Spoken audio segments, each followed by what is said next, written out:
Israel Iran तनाव के बीच Netanyahu ने सनसनीखेज दावा कर दिया और कहा कि ईरान ने उनके एक बेटे की हत्या की साजिश रची। नेतन्याहू ने कहा ईरान ने बेटे को मारने की कोशिश की।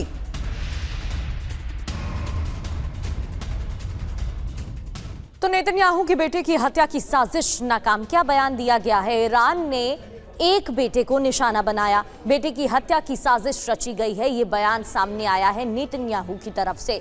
बेटे की सुरक्षा बढ़ाने के निर्देश इसके बाद दिए गए। सभी पीएम उम्मीदवारों की सुरक्षा भी बढ़ गई है। बेंजामिन नेतन्याहू ने संयम बरतने की अपील भी की है। दत्ता सर, आप अपनी बात पूरी करिएगा। नेतन्याहू की तरफ से बयान आया है कि उनके बेटे की हत्या की साजिश रची जा रही है, कितनी सच्चाई है इसमें, और ये बयान, इस टाइमिंग को आप कैसे देख रहे हैं?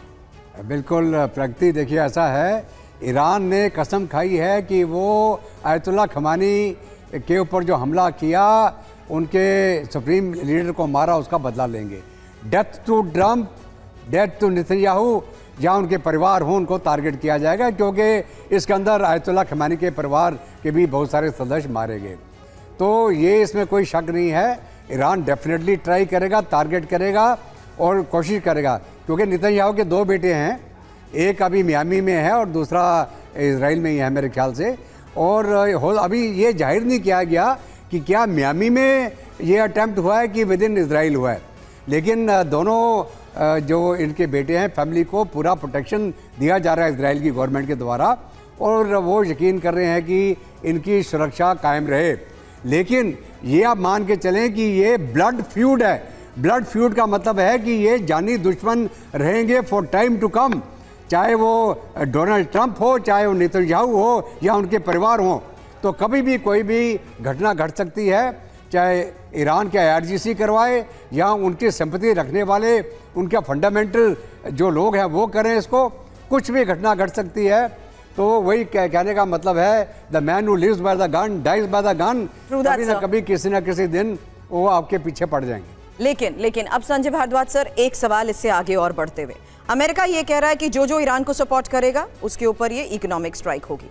ये वही ईरान है जिसके साथ बैक चैनल गल्फ कंट्रीज की भी कहीं ना कहीं डायलॉग और बातचीत हो रही है, उन तमाम ऑल्टरनेटिव्स को देखते हुए, क्योंकि पूरी गल्फ कंट्रीज जिस तरीके से वल्नरेबल हो चुकी हैं, और इस ऑयल सेक्टर को देखते हुए या एनर्जी सेक्टर को देखते हुए इसका जो ग्लोबली असर हुआ है, उसके बाद क्या वाकई अब ये मुमकिन होगा कि अमेरिका इनके खिलाफ भी कोई स्ट्राइक कर पाएगा? देखिए, मुझे लगता है कि अमेरिका एक सबसे बड़ी भूल कर रहा है कि अभी भी वो दुनिया को यूनिपोलर समझ रहा है।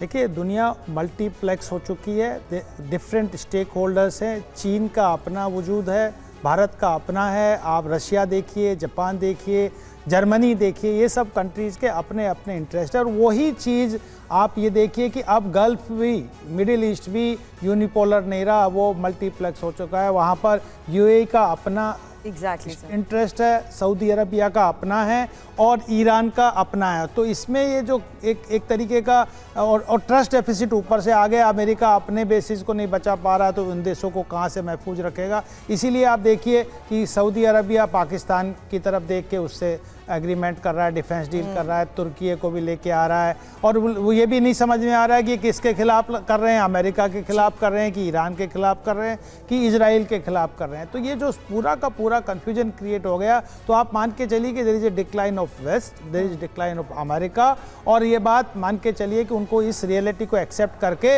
ईरान के साथ चुपचाप नेगोशिएट करके और उनको नॉर्मलिटी क्रिएट करना चाहिए।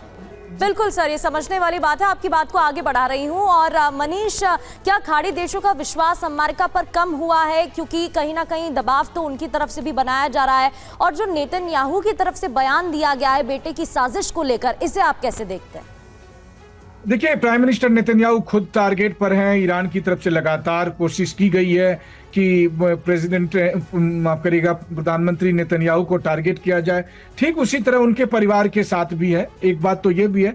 लेकिन चूंकि अभी चुनाव का माहौल है, तो मैं कई बयानों को इस रूप में भी लेता हूं कि कई बार आपको सिंपैथी भी लेनी होती है। अक्टूबर में इजराइल में चुनाव होना है, तो नेतन्याहू ये दिखाने की कोशिश करेंगे कि देखिए, मैं इजराइल के लिए क्या कुछ नहीं कर रहा हूं और बदले में ना केवल मेरी जान बल्कि मेरे बच्चे की जान भी दांव पर लगी हुई है और ईरान मेरे बेटे तक को मारना चाहता है, क्योंकि बहुत हद तक जो इजराइल के लोग हैं उनके बीच में ये बातें सहानुभूति पैदा करेगी। वरना निश्चित तौर पर है कि इजराइल के एक एक व्यक्ति को ये लगता है कि वो ईरान के निशाने पर है, ईरान के जद में है। और ठीक उसके उल्टे इजराइल भी हमेशा से ईरान के खिलाफ कई तरह के ऑपरेशंस करता है। तो आप देखिए, एक तरफ आप ईरान के सुप्रीम लीडर पर अटैक करेंगे, मुश्तबा की फैमिली को खत्म करेंगे, तो मुश्तबा आज पावर में है, तो ऐसा तो है नहीं कि वो नेतन्याहू की फैमिली को छोड़ेगा। दूसरी बात आती है कि अरब देश क्या करेंगे अमेरिका को लेकर। तो मेरा मानना यह है कि अरब देशों के पास बहुत ज्यादा विकल्प है नहीं, क्योंकि अगर वो अमेरिका को छोड़ देंगे तो वो किसके भरोसे रहेंगे? क्या वो पाकिस्तान के भरोसे रह सकते हैं ईरान के मामले में? क्या वो चीन के भरोसे रह सकते हैं? अगर नहीं तो फिर घूम फिर करके उन्हें अमेरिका के पास ही आना पड़ेगा। लेकिन हकीकत यह है कि अब आर्थिक स्ट्राइक के जरिए और इस इकोनॉमिक डी डे को देखते हुए जो प्लान ऑफ एक्शन अमेरिका का है, उसके जरिए उसका मकसद है अमेरिका के उन तमाम रेवेन्यूज को रोकना जिनकी मदद के बलबूते वो अपनी अर्थव्यवस्था को चलाने की कोशिश कर रहा है।